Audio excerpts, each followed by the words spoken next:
Hoy me toca hablar sobre un tema muy importante en la época alfonsí, en el siglo XIV, que fue el reinado de Alfonso X, que empezó en 1252 hasta 1284.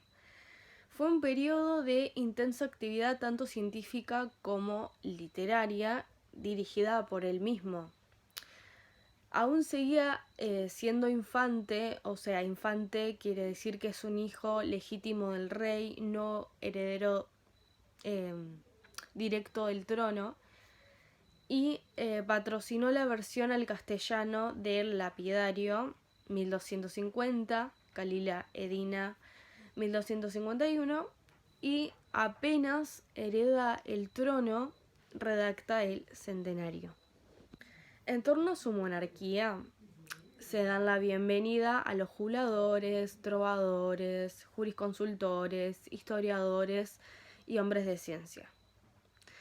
Prosigue la costumbre también Alfonso X de que en las versiones de lenguas orientales trabajen los judíos y cristianos, ¿no? Ellos en conjunto en las traducciones, para que trabajen en las traducciones latinas. Sin embargo, era más frecuente que la obra quede en romance y que el cristianismo, ¿no? escriba en el cristiano, escriba en castellano no literario la versión oral de su compañero. Y Alfonso X tenía una gran preferencia por el texto romance, ¿no? evitando el latín a toda costa. Pero ¿por qué quería esa preferencia del texto romance y no en el latín? Porque quería que la vía popular comprendieran sus libros. Pero lamentablemente tuvo que obedecer a los judíos porque ellos no eran tan cercanos a la lengua litúrgica. Entonces también hubo una consecuencia en la prosa castellana. El esfuerzo de armonizar de la corte alfonsí dio como resultado un proceso de su producción. A lo que yo me refiero es que Alfonsí X no solamente se dedicó a la literatura en términos de cuentos como Calila y Dima, que es uno de los mejores libros de él, sino que compuso tantos libros que hasta a mí me sorprendió. Y ahora los voy a nombrar. Por ejemplo, él compuso cantigas, el copioso más cancionero dedicado a la Virgen Santísima.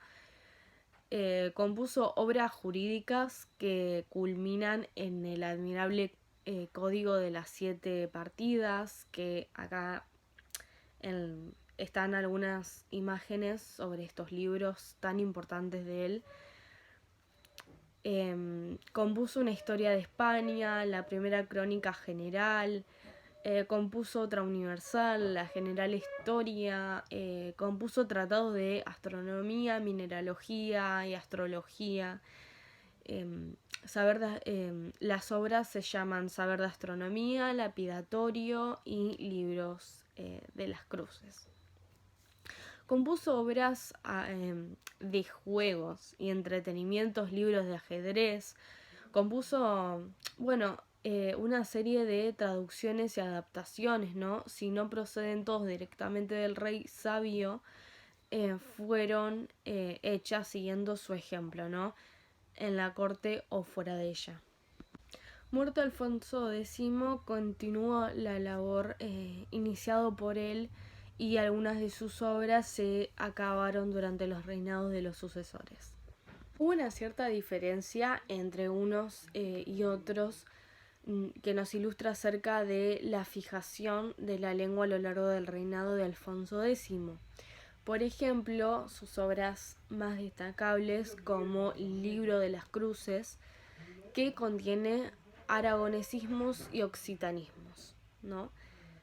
Los aragonesismos, para tener una idea más conclusa de lo que significa, es que es la palabra o usos lingüísticos propios de los aragones. En cambio, los occitanismos son elementos lingüísticos de la Francia meridional, lengua oc, que en el curso del tiempo han pasado a formar parte de la lengua española o de alguno de sus dialectos.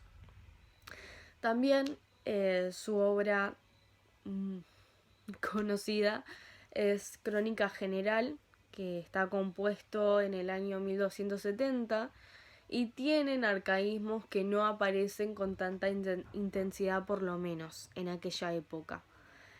La parte más vieja de la crónica presenta textos del siglo XII o principios del siglo XIII y hay una gran intensidad en la pérdida de la E final, como estas palabras que voy a decir ahora: trist, receive, quebrantest. No tienen la E final si se dan cuenta. También es muy general en los pronombres enclíticos. ¿Y qué es lo que quiere decir esta palabra, no? Pronombres enclíticos. Son pronombres personales que se agregan al final del verbo y forman una unidad. Por ejemplo, dim, dime. Y por último ofrece también amalgamas fonéticas de palabras distintas, como por ejemplo quembro significa quémelo. Existió un cambio radical que fue decisivo a la intervención del rey. En el año 1272, el monarca, descontento con la versión de sus colaboradores, cabe destacar que yo mencioné anteriormente estos colaboradores judíos y cristianos que ya habían hecho años antes se habían encargado del libro de la Ochava y él mismo se dio cuenta de que había repeticiones en determinadas palabras y enmendó la expresión hasta conseguir lo que él pretendía. Incluso ordenó que en los usos jurídicos, en el sentido de las palabras ambiguas o regionales, se determinase de acuerdo con el uso de Toledo, y aunque no hubiera disposición legal del rey en tal punto, ¿no? El habla toledana, castellanizada, pero sin exclusivismos de la de Burgos o la de Bureba, sirvió de modelo en la nivelación lingüística del rey. Bueno, acá hacemos un parate con el tema también de la grafía, que él era muy exigente, ¿no? Con el tema de la grafía. ¿Y qué es esa palabra? ¿Qué es lo que quiere decir realmente? Es una representación escrita de un sonido o de una palabra. Y quedó sólidamente establecida, ¿no? Y puede decirse que hasta en el siglo XVI la transcripción de los sonidos españoles se tiene a normas fijadas por la Cancillería y los escritos alfonsíes. También, hablaremos del labor que hacía Alfonso X, que no era para nada fácil. Y es que capacitó al idioma por la exposición didáctica. Tuvieron que ser abordados dos problemas fundamentales referentes a la sintaxis, ¿no? Y al léxico, porque las oraciones tienen que tener una coherencia y cohesión al mismo tiempo para que sea haya una coordinación. También hay otras consecuencias como el vocabulario, que consistía en la necesidad de hallar expresión romance para conceptos científicas o pertenecientes al pasado histórico, que hasta solo aparecían las lenguas más elaboradas como el latín o el árabe. También fue muy importante la prosa de Alfonsí, que tuvo rasgos muy inconfundibles. No posee estilo personal, lo impedían la diversidad de las materias.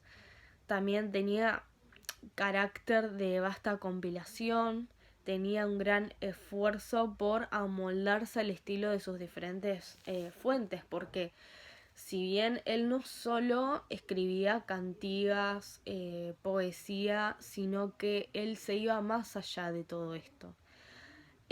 Componía libros de cultura general, por ejemplo, la de General Estonia, ¿no? Hasta eh, libros de ajedrez, ¿no? De entretenimiento. Entonces, limitándonos a las obras históricas, ¿no? La vemos reforzar la expresión conceptuosa, perdón, de Ovidio, la pintoresca de Suetonio, el barroquismo de Lucano, la retórica de San Isidro y del toledano Don Rodrigo.